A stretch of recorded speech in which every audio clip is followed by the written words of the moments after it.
त्या प्रकाराचा अजून आपण एक गणित घेणार आहोत. Evaluate 0 to infinity X is to power 4. जर एक्स टू 4 आहे म्हणजे खाली काय 4 इज टू पॉवर एक्स उलटा सुलटा. ओके, हा तर गॅमा फंक्शनचा या चौथा प्रकार आहे.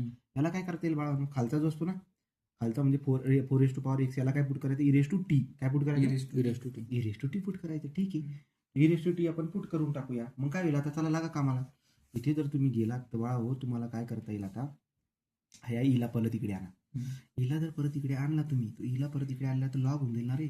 Log 4 is to power x t होऊन जाईल इथं फक्त. आणि एक्सला तुम्ही पुढे आणता, एक्स लॉग 4 होऊन जाईल हा बाळा हो, इथं टी होऊन जाईल. बरं का, या लॉग 4ला परत तिकडे पडा, X is equal to 1 divide by log 4 into T, differentiate with respect to T. इथं काय होईल, हा D X constant 1 divide by log 4 taking common, टीचा डेरिव्हेटिव्ह असतो 1 आणि इथं असतो आपला डी टी. बरोबर का, मग काय झालंय, डी एक्स बरोबर 1 divide by log 4 D T. हा झाला डी एक्सची व्हॅल्यू. ही झाली तुमची, ही पण लागेल तुम्हाला ही एक व्हॅल्यू, आणि एक्सची व्हॅल्यू लागते मला, ही पण माझी एक व्हॅल्यू झाली. ठीक आहे, मग टाका आता आय मध्ये, I is equal to 0 to infinity X is to 4 आहे बाळांनो. एक्स इज टू 4 म्हणजे एक्सची व्हॅल्यू दिलेली बघा, काय दिली होती, 1 बाय लॉग 4 टी, म्हणजे याला असं दिली जाईल टी डिवाइड बाय लॉग 4.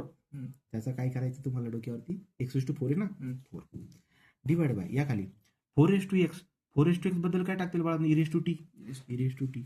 आणि इथं काय पुढे बघा डी एक्स, या डी एक्स बद्दल काय टाकतील बघा, 1 divide by log 4 D T. काय करणार आता, आय इज इक्वल टू, हे बघा, तर तुमच्या लक्षात येईल की इथं 1 divide by log raise to power 4 आहे, इथं पण लॉग 4 आहे, किती 4 आणि 1 5 झाले ना.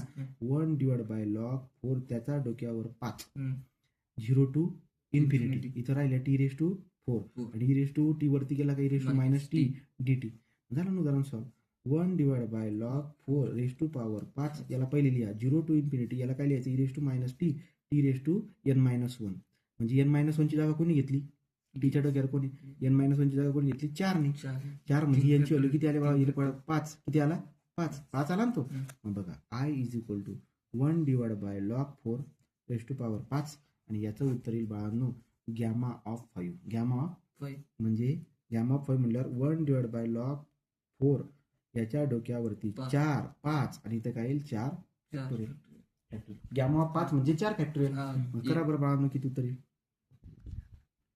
4 फॅक्टोरियलचं उत्तर 1 divide by log 4 raise to power 5 into 4 factorial करा, किंवा 4 फॅक्टोरियल तर 24 करा. This is your answer.